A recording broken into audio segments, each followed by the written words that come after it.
You may soon want to think twice about getting those sugary drinks in Mexico. The country's lower house of Congress has passed new taxes on those sugary drinks and high-calorie foods, which could raise their prices. If the legislation is passed, any food with 275 calories or more than 100 grams of fat will be taxed by an extra 5%.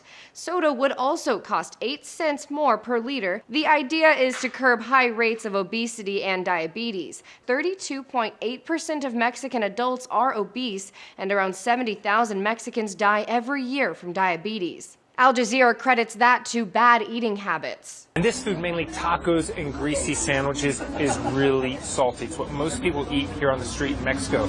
And if it weren't already salty enough, most people even add an extra dash or two before digging in. The legislation is supported by New York City Mayor Michael Bloomberg, who recently tried to pass his own bill to cut back on sugar in soda. The Wall Street Journal said the taxes would, quote, put Mexico on the cutting edge of government efforts to cut obesity rates.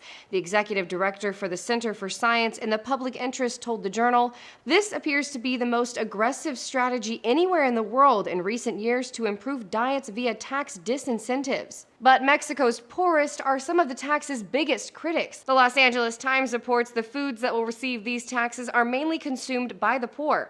A man who earns a living watching parked cars said, the taxes are a cruel way to take the little pleasure we can give our kids. How do you tell your children you are so poor you cannot give them a little soft drink? This tax legislation will now head to the Senate, where it seems most are likely to vote yes for it. For Newsy, I'm Logan Tittle.